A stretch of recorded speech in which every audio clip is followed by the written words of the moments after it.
Solar Eclipse Expedition with Clark Muir on episode 329 of the Actual Astronomy Podcast. I'm Chris, and joining me is Shane. We are amateur astronomers who love looking up at the night sky, and this podcast is for anybody else who likes going out under the stars. So I'll just read a brief introduction, and then we'll get rolling. Clark Muir has been on the show a few times before and is a frequent correspondent of ours. He is past chair of the History Committee of the Royal Astronomical Society of Canada and a longtime visual observer and amateur astronomer from Kitchener, Ontario. He has built his own telescopes, including an 8-inch Dobsonian and a replica of Galileo's refractor, which he used to recreate some of Galileo's early observations, such as those of Jupiter's moons.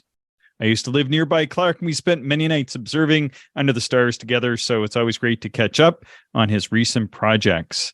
Today, Clark is going to tell us about his recent solar eclipse expedition to observe the April 20th solar eclipse off the coast of Australia. Welcome back to the show, Clark. Great to have you.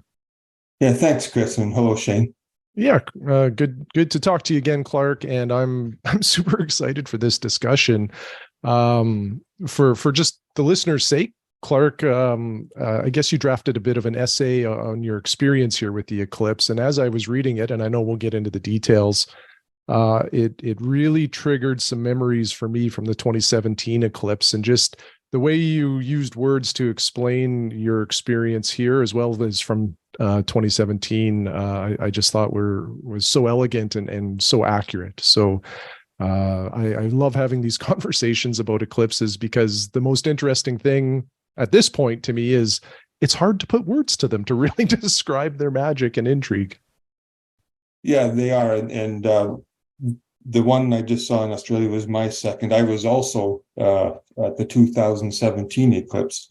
I was in the state of Nebraska, and we did have clear skies. And Chris, a note to you, by coincidence, in the same campground as I was staying at was your friend Dave Chapman. Oh.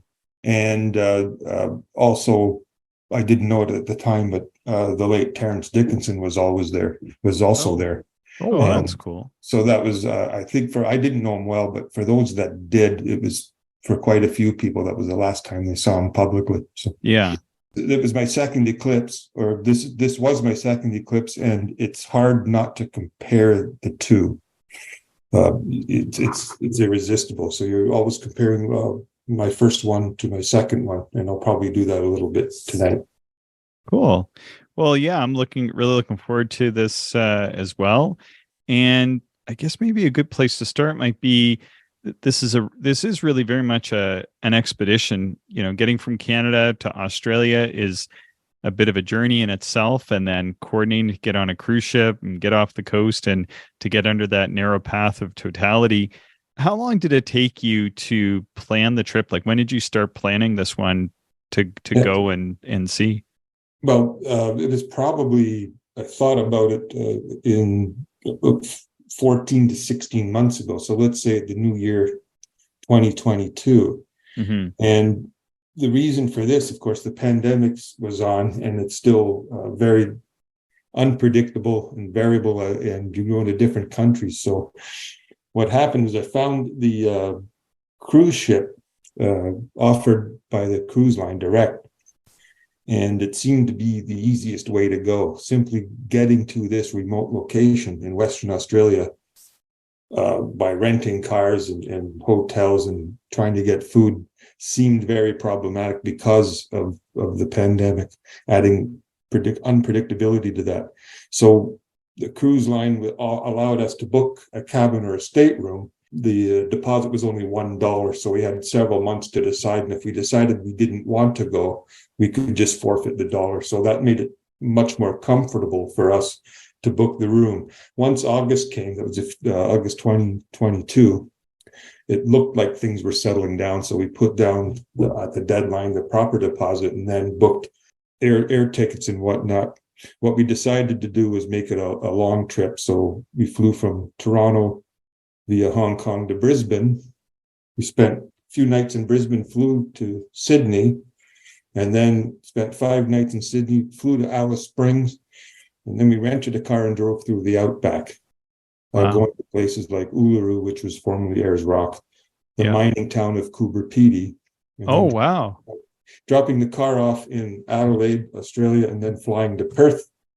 A couple of nights there, the cruise, 5 days back to Perth, and flew home. So that's a lot of planning. Yeah. And maybe I should say this to the listeners, and Shane alluded to it, is that you sort of wrote us this, or you've written up this report. I think you're going to publish it or something, and it's very captivating, like Shane was saying, the words that you've selected. So I kind of don't want to take away from that. So maybe I should just let you kind of run with it a little bit here and sort of give us that narrative. Well, sure, but no, the eclipse was at the end of this trip. My wife went with me. She was with me in Nebraska and was captivated by the eclipse experience as well. So the rest of the trip, as you can imagine, didn't deal with a lot of astronomy in the big cities, of course. So there was no intention to bring a spotting scope or tripods or any of that stuff. So what I ended up doing was purchasing a pair of 10 by 42 binoculars. Primarily, I thought the 10 would be nicer for getting into the deep sky in the southern hemisphere, and the 42s were much more compact.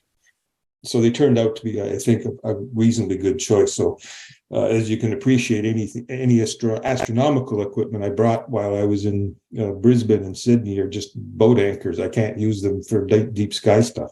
Now, we did do some history. I visited the Sydney Observatory and things like that. But the real fun started as far as the binoculars were concerned when we went to Alice Springs. We spent the night there and then drove out to Ayers Rock or Uluru. And of course, without the dark skies, it's a fabulous place. It's a different landscape. And when it was dark, I finally did manage to get to an excellent site. As I mentioned, we were renting a car. And the one thing they tell you not to do in Australia is drive your car at night and on gravel roads. You just don't do it, especially there. And being a foreigner, I took that advice, which meant I couldn't leave the village in Uluru. There was a lot of hotels and restaurants and other facilities, but I did manage to climb up hill to get to away from as much of the local light as possible, and it was fantastic, especially if you're from the northern hemisphere and can't get down there much. So I had just by myself for about 45 minutes. Keep in mind, I'm going to the eclipse, which is new moon. So I'm in the outback earlier, which means there's a moon. So it was nice and dark until the moon rise, maybe 10 o'clock for argument's sake. So I'd spend about 45 minutes just looking at these southern hemisphere delights. And so there was things like the Jewel Box in Crux, the coal sacks nearby, the Eta Carina. I didn't know what it was called, the Lambda Centauri Nebula, the Southern Pleiades, and then the two giant clusters, 47 Tucana and Omega Centauri.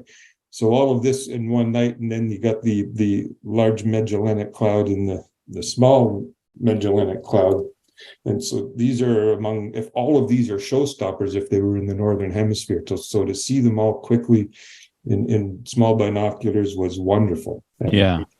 It was just fabulous. So then we went down to Coober Pedy, and I did that again. Coober Pedy is a mining town. Bigger city, but I was able to get up up high and away from the lights, and I continued to do those kinds of observations. Even looked at, if you recall, the Venus was near the Pleiades last month, and from the orientation, the Pleiades were setting and Venus was directly above it, which was different than it would look as it was setting. It's different than it would look up here in Canada. So I continued using the binoculars in that scale. In that way, trying to get a feel for what the southern sky looks like as far as orientation goes. So I started to look in the deep south near the South Celestial Pole area, just to see stars that you'll never see, even from Florida or from the equators. So, yeah. I tried to do quite a bit of that kind of thing. Then, as far as that goes, we flew to Perth a couple of days ahead just to make sure there was no flight delays, and then we stuck around the port town of Fremantle, which is a wonderful place. That's where the cruise ship left. It's really half an hour outside of Perth. And the cruise was designed to be a 5-night trip with no stops. It just went to the path of the Eclipse and came home. If you're Australians will know the town of Exmouth, and that's where you had to be for totality. It's just too hard to get there, and so the ship decided to sail there. And if it was going to be clear there, that's where they would go, and that's ultimately where they went. So among the tour groups that were there was Sky and Telescope. And they're obviously a large magazine and do a lot of tours. And they had, I think, about a group of about 140, and you could have booked this cruise through them, and they would do a side 5-day tour as well of astronomical sites in Australia before the trip. But I had booked through the cruise line, the P&O Australia cruise line, before I even knew there was a Sky and Tel trip anyways. And so when we got on board, there was probably about 2,000 passengers. And it turned out through that I learned later that about 3/4 of the passengers were Australian and 1/4 were international, including myself. And it seemed likely that those who were flying, those that were on the cruise from foreign countries, were hardcore or very interested eclipse chasers, whereas the Australians, it was mixed. It also happened to coincide with the Australian 2-week school break. So I believe most states, if not all of them, had the 2-week school break. So that meant that there was a surprising number of families on board, and not just families, but children, as toddlers and even babies. So it was a nice 5-day trip to just stay, to travel and do something different. And so the mix with the Australians were primarily people that I met were people who were interested in eclipses but had never seen one. And I learned, it turns out, that quite a few of them were from Perth. And the one gentleman I talked to said he looked at going to Exmouth and just said, "No, this is silly. It's cheaper and easier just to do the cruise." So it felt like at least I'd made the right choice as far as planning that was concerned. The Sky and Telescope worked with a group called the Astronomical Society of Australia, and they worked with them to provide talks for all of the guests, and some of them were about the history of astronomy. Others were simply telling us what to expect during the eclipse, and other topics, like I believe they did the LIGO discovery back in 2017 when they detected the 2 neutron stars colliding. So those were various talks. And during one of the talks, they were, as I mentioned, they were going to tell us what to expect during the eclipse. And this I didn't know, but they planned to take the ship just off the coast of Australia near Exmouth, around into the bay, and anchor the ship. And that's exactly what they did. So that meant that the ship would be very stable relative to other cruise ship eclipse expeditions. So, and the other thing, as I talk to people, they're all excited, and they're all different levels of experience with eclipses. So you talk to a lot of people, as you might imagine. One of the people working for Sky and Tel was the eclipse chaser Fred Espinick. And he's one of probably the most famous eclipse expert in the world. So if he's on board, it sounds like you're going to have a good chance of seeing totality. So, so we observed at sea, the Sky and Telescope group had managed to get the crew to turn off the lights in the upper deck, and so I continued looking at some of the stuff in the southern sky. And that was fun. And they even had, one of them even had a small telescope on board. I didn't think that was possible, but you were able to, they looked at various objects. And there was a lot of people up there. As I said, it was dark and it was relatively clear. And so I looked through the telescope and I was looking at the southern Pleiades, which is a lovely cluster. I forget what constellation it is. It might be Vela. And so that was the vibe for the week. People talking with, some people traveled in groups and some people traveled in pairs. One of the things that happened, because we were from Canada, we met other Canadians before we left. Some of them I knew and some of them I'd never met. And a guy named Stephen, I think you know him, Chris, was on board. He was from Yellowknife and he managed to get a table for 12 for the dozen Canadians. Oh, that'd be Stephen Bedingfield. Yeah, that's right. Yeah, he was there, and he knew this was his 10th or 11th eclipse, so he's a veteran. And so there was just after the eclipse, there was 12 of us at the table, and I managed to bring a Canadian flag. I don't know if you saw the picture, but I did. I saw the picture. That's cool. Yeah, and so the 12 Canadians, and some of them I knew. One of them I'd known from Starfest. For decades, where Starfest is a conference in Ontario for amateurs, and some of them I had never met and didn't know who they were, and others were. I think Ralph Chu is there. He's an expert on optics. Yeah, he's pretty famous solar eclipse observer out from Ontario. Yeah, that's right. And so that was sort of impromptu, but other groups were there. People wearing matching T-shirts and lanyards and all that stuff. So it was a great experience leading up to it.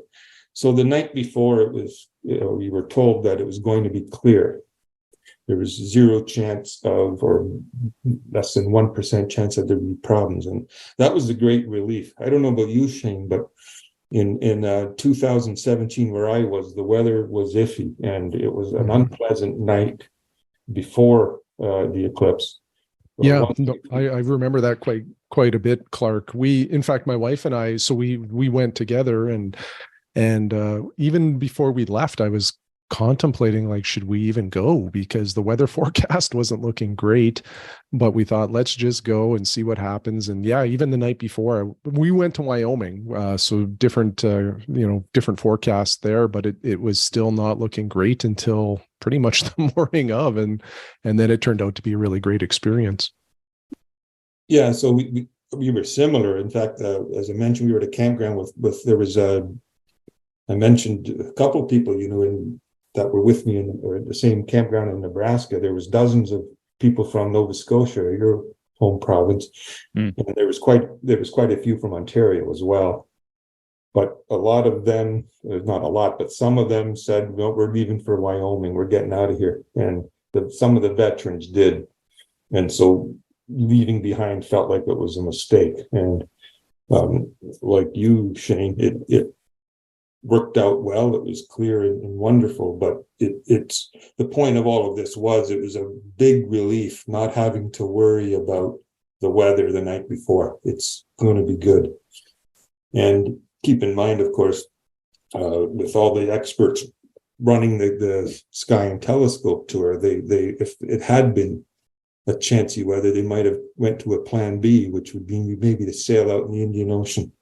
So that was as I said, it was a relief not to have to worry about the weather. So on eclipse morning, the totality was about 11:30, roughly, in the morning, and the partial would start about 10 o'clock. And so we went up, and that's the other thing I was worried about. Was what's deck space going to be like? Are we going to be really crammed in there and bumping elbows and stuff? And it was far better than I thought. There was lots of room. So my wife and I were walking around. The other thing I noticed was that there was a lot of tripods, a lot of cameras, but an awful lot of tripods. And I thought, well, on a cruise ship, I didn't think that made sense, but people had brought them and set up early. and sort of stayed out of the way from the decks and stuff.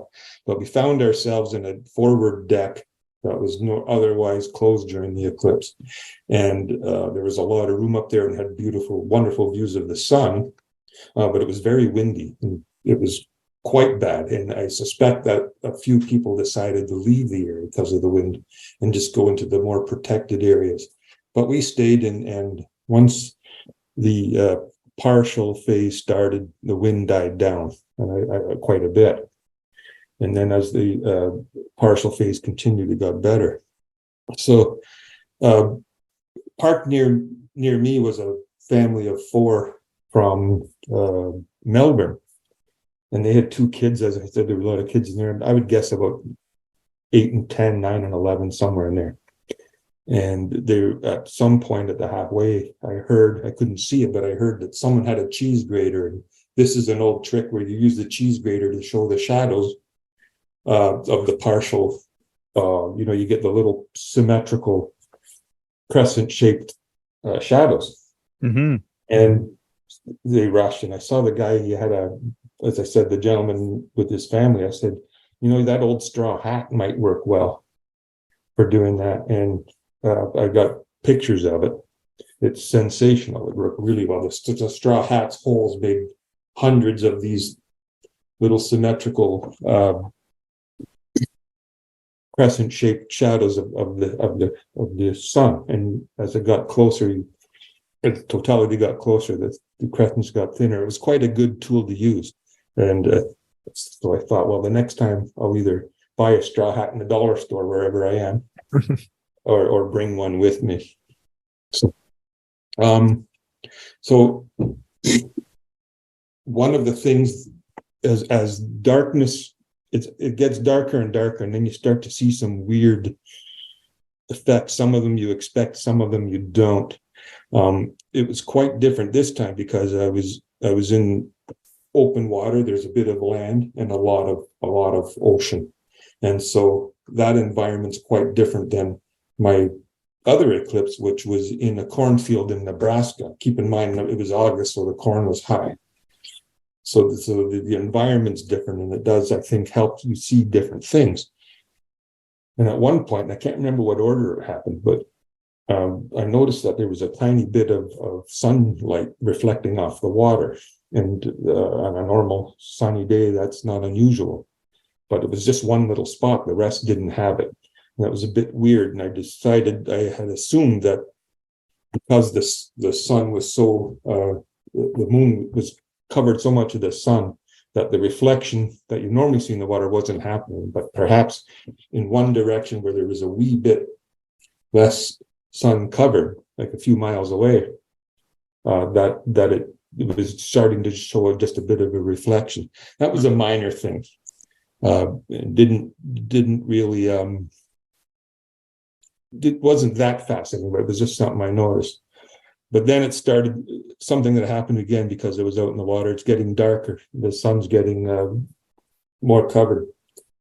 That there was a point where you realize there's no clouds, and there's no glare. You don't need sunglasses, and it's a weird feeling because you're expecting. It just felt weird to have this cloudless sky so without the glare. And not only was there no glare, the colors of the landscape, the water, the green and the land was crisp and clean and clear, and it's hard to describe because I hadn't felt that before. And the only time you can really, it's not like it's a cloudy day.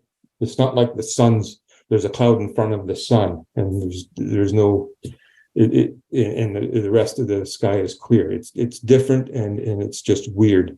And it was wonderful. It's very tranquil and soothing because of the light and the lack of the glare and the color still sharp and everything.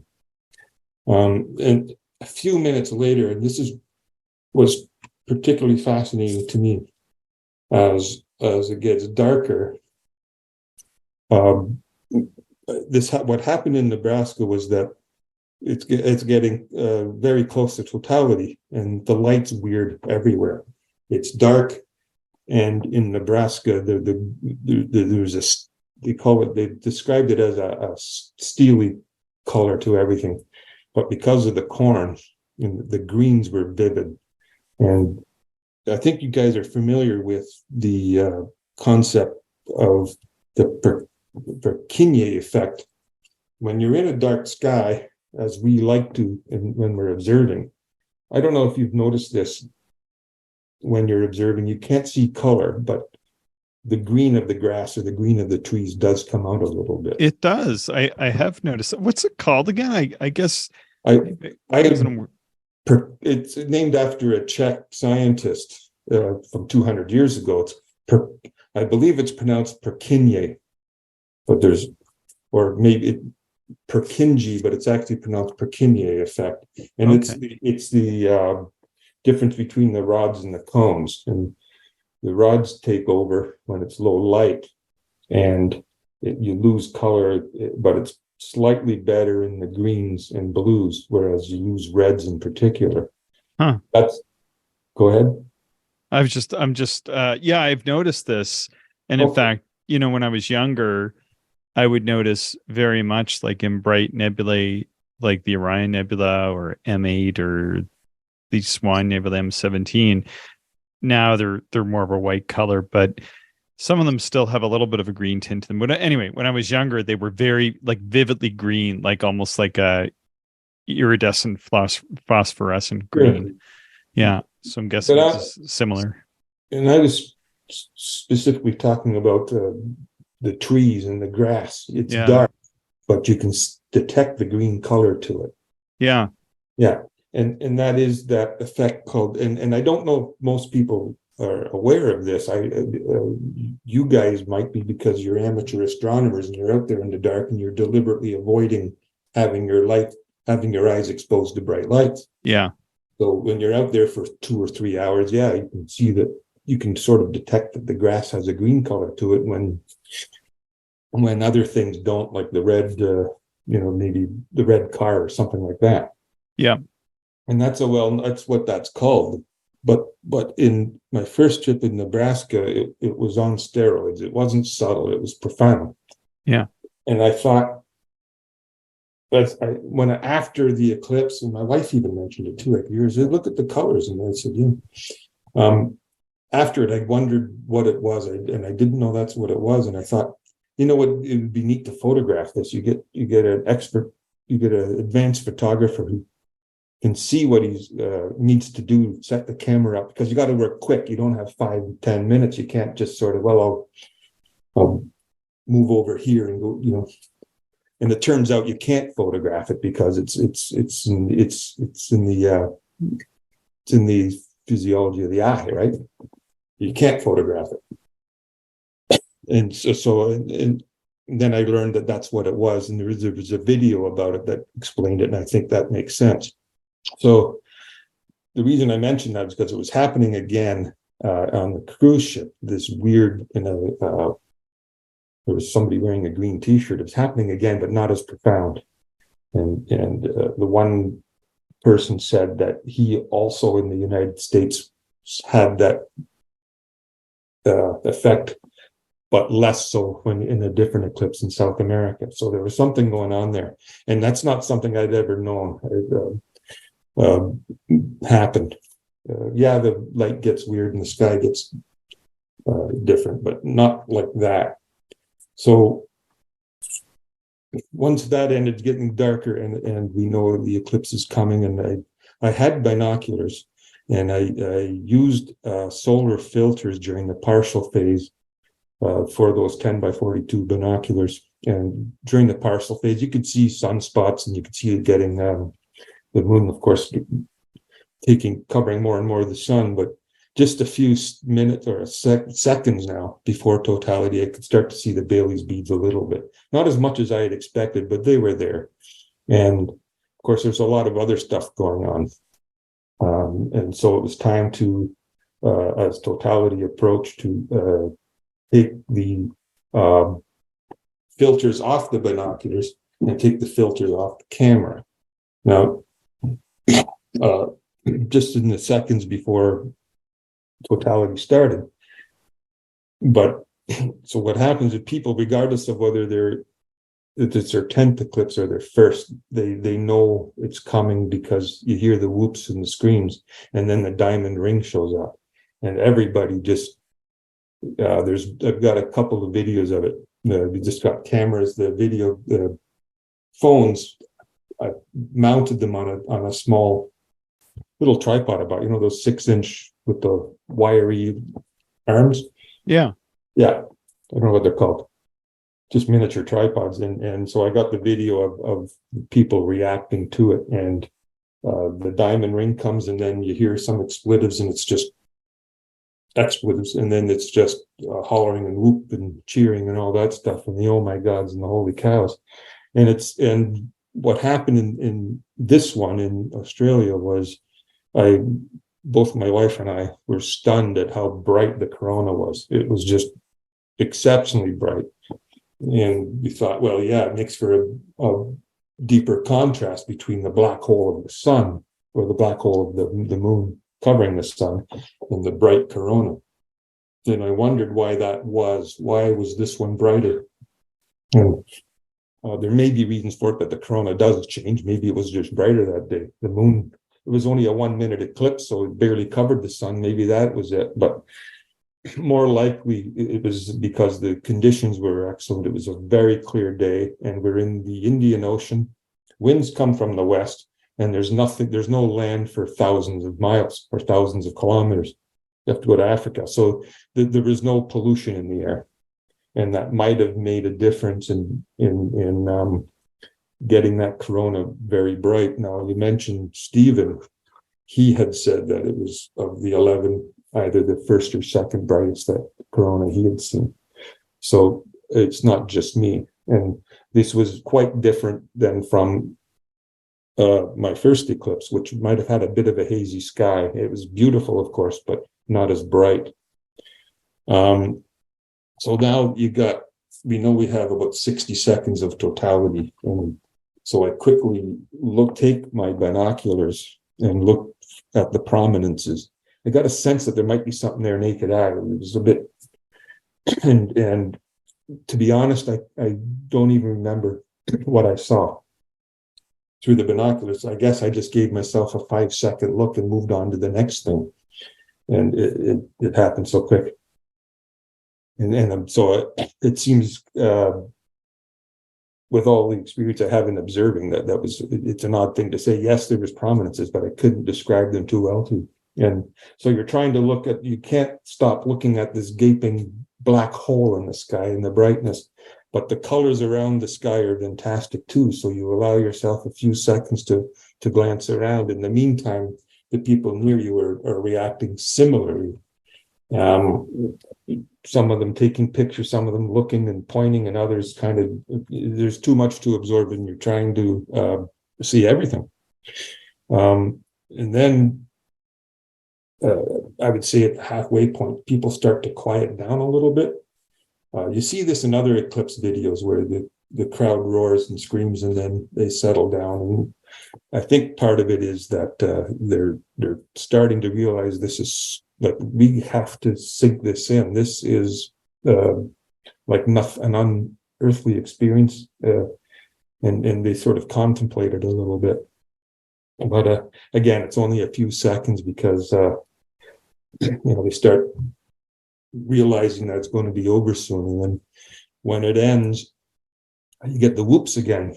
The diamond ring is obviously, people realize that it's over, even whether it's your first one or not. And then the whoops and cheers come again. But you would think that you could start the same process backwards. You know what I mean? All those things I was telling you that I was witnessing before totality, but it doesn't work that way. And part of it might be that you're so pumped up that you saw that everything else that happens, we've already seen it. Yes, it's neat, but your adrenaline and your emotions running wild. But I think also that because that bright diamond ring, and then it gets to an arc, destroys your night vision. and you don't see the same phenomena that you did as totality approached, and so it sort of loses its magic that way. But you're just on adrenaline, so excited about what you saw, and you got family hugging and going wild, talking to each other and stuff. But you can still do these things with the shadows and the crescents, and you can still see the planets.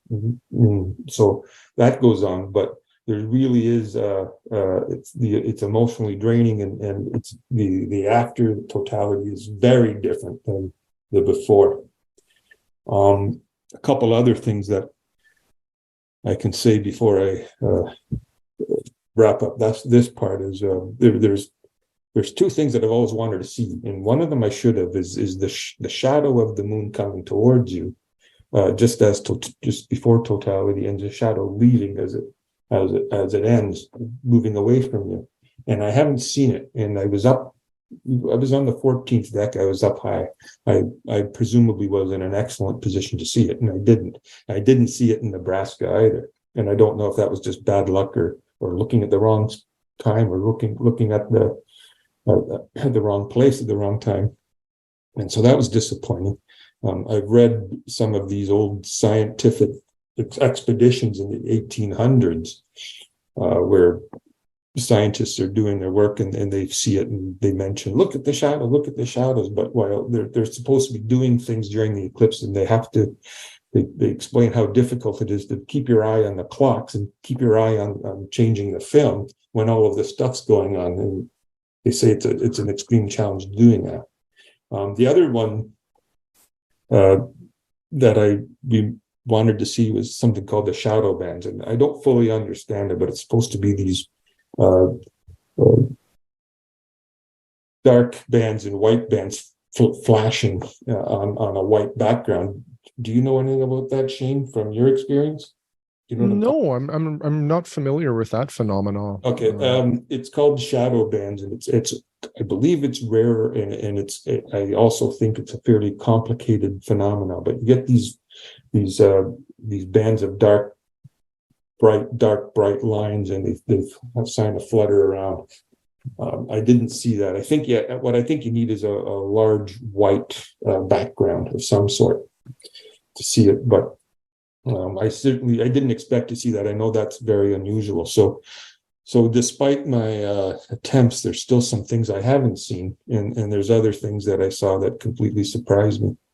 You mentioned something a little bit earlier, Clark, about how fleeting it is, and I when I saw the only eclipse that I've seen, I knew how long totality would last. But it still didn't really register with me, because I think I'm used to seeing how apparent the motion of the moon is in terms of, it transiting the sky, and it seems slow, right? It takes hours to go, from one horizon to the other. So I don't know, incorrectly assumed I would have more time, or just that moment of totality goes by so fast, and there's so many things that you could see, like the moving shadow, the beads, the prominences. Like, there's so many things to try to take in during an eclipse. It's kind of challenging. And then if you layer in wanting to photograph it and setting up your camera for all of that stuff, it can become overwhelming. Yeah, and in one of the talks, I think they mentioned there was talks about the eclipse. They did one specifically on photography, and what settings to put your camera and all that stuff. Now, I think I mentioned my attempts at photography failed miserably. I was hand holding it. I didn't have a tripod, but they were all grossly overexposed, and I didn't really. I mean, you can see the red prominences, and you can see all that stuff, but it was brutal. And I had much more success in using the same camera. In fact, in Nebraska, they were quite good. I was pleased with them, anyways. And during one of the talks, they tell you've got a minute. We urge you, don't try to photograph it. Mm-hmm. And that's a little bit like telling a kid, don't eat that delicious cookie. You know what I mean? Most some people were trying, and a lot of people had their smartphones and trying to take photographs. And so mine were unsuccessful. And I mentioned Brad Espinette. He did take photographs, and he took it from the ship. He was on the ship, of course, so and it made APOD. It was put on APOD a few days later. So there's a total solar eclipse on APOD, which is the astronomy picture of the day, sponsored by NASA, I believe. Every day there's a picture, and they have his shot from aboard the ship, and it's stunning. It's fantastic. So the people that were telling you don't photograph it were photographing, but it's hard not to. I wouldn't call myself an astrophotographer. I love doing night shots with the moon and planets and stuff like that. And you think it only takes a few seconds, but it really did. In my case, I didn't get satisfactory results. And those are several seconds that I lost. As Shane, I should have been doing other things. And so my wife would say, well, all these wonderful pictures, but the pictures don't describe what you see. It can't. And I guess because the human eye has such great dynamic range and all that stuff.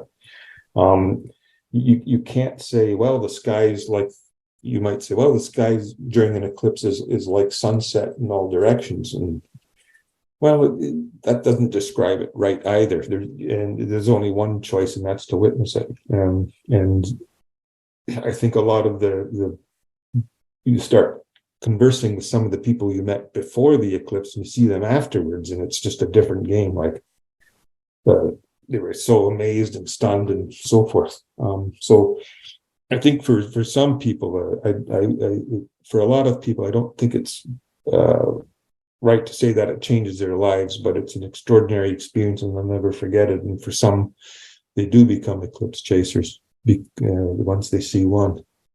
And of course, you're not always going to see. You can't see all of them because of the remoteness and so forth. I think if you're patient enough and you're healthy enough, young enough, being young helps, gives you more time, and you have some financial means, and you don't have family issues like weddings and your careers and all that stuff. If the good news is that there's a good chance you can see one if you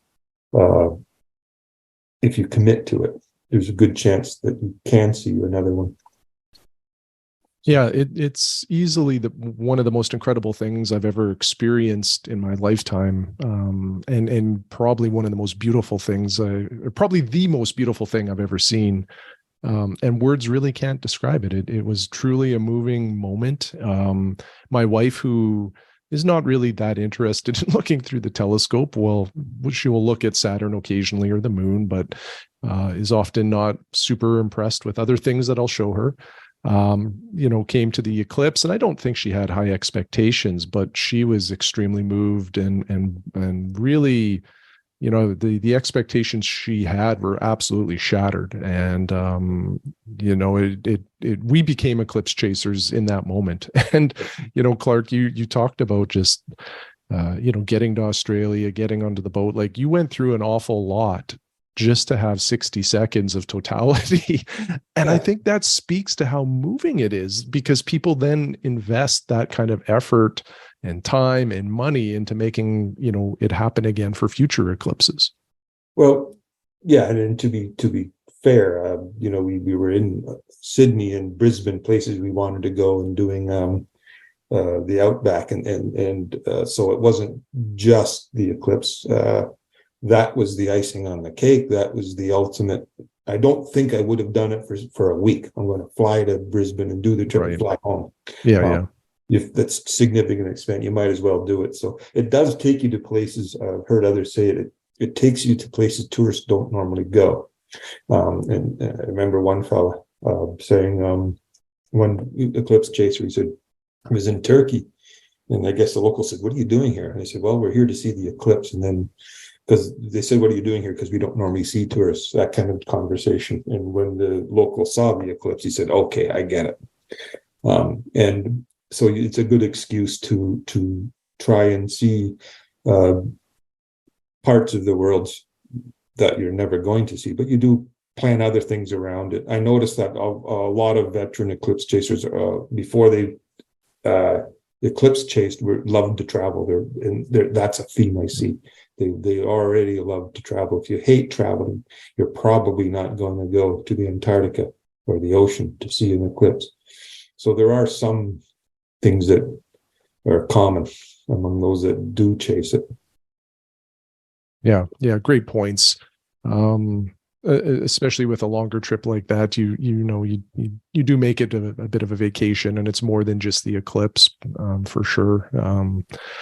I guess the next one is what, April 8th, 2024? April 8th, 2024. And I can almost see it from where I grew up. I just got to travel about an hour and a half north of where I grew up. I can see it in the Maritimes in Canada. Yeah, I've been looking at the cloud forecasts for like Sherbrooke, Quebec is another spot of totality, and that time of year, the cloud forecast is not super favorable, unfortunately, for those parts of Canada. So I'm a little torn right now about my plans for that one. You can go down to the States, I think.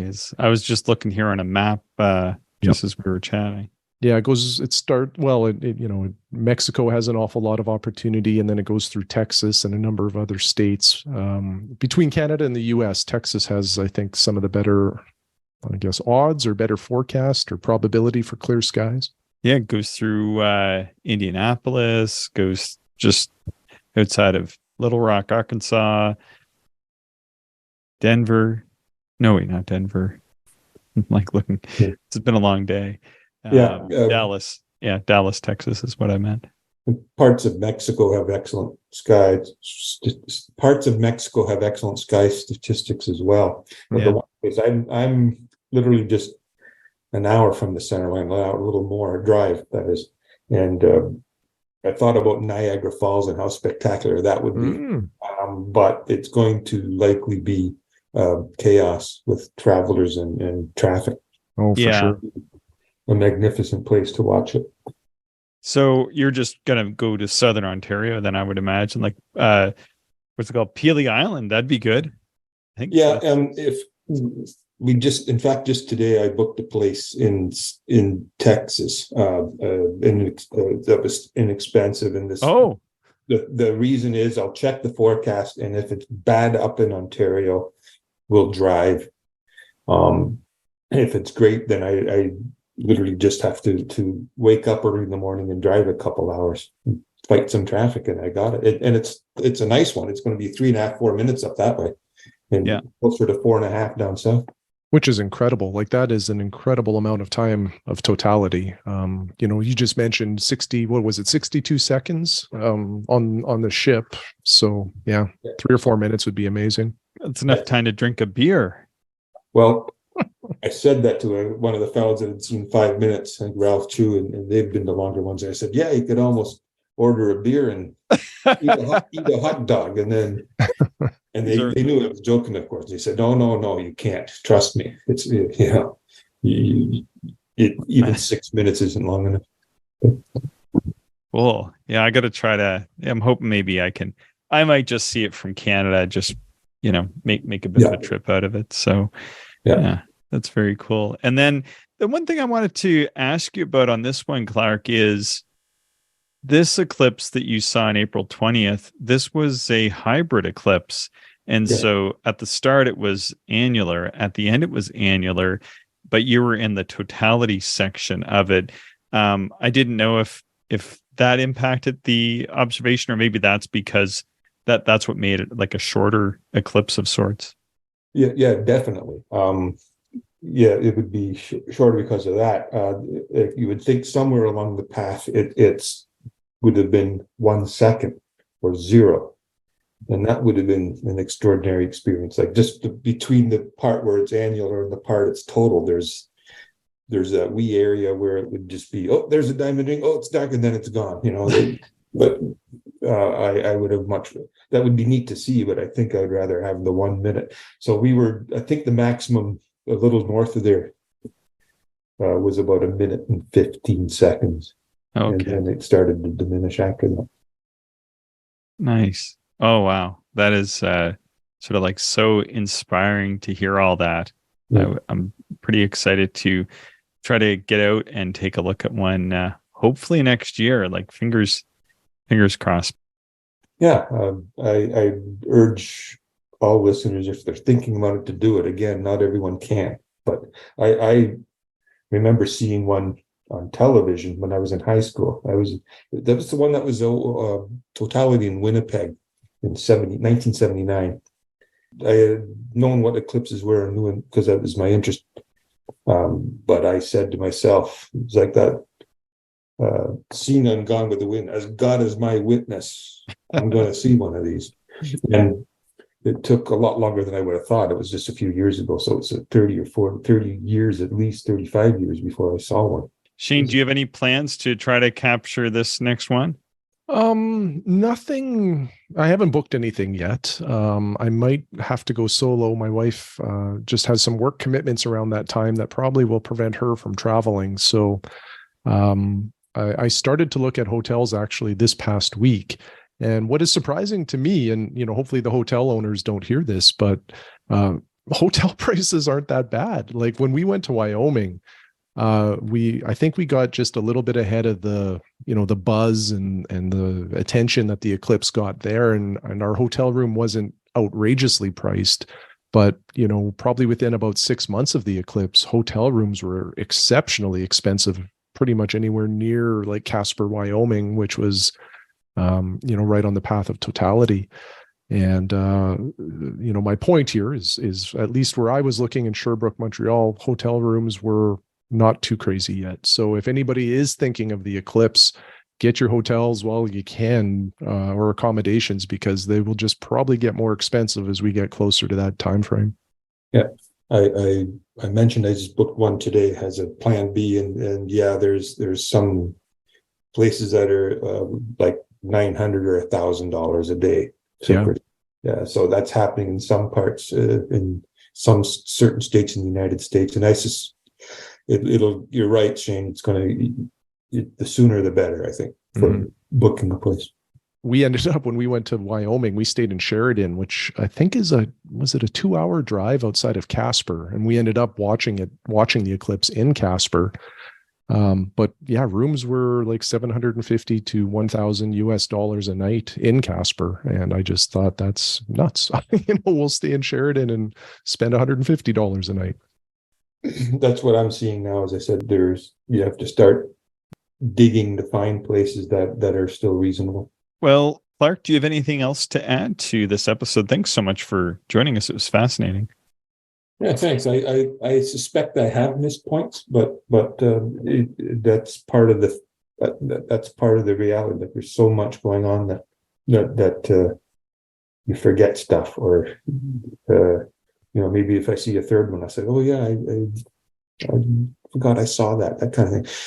As I said, the most striking thing is that I looked at the prominences with my binoculars, and I genuinely can't describe them because I just got too much going on.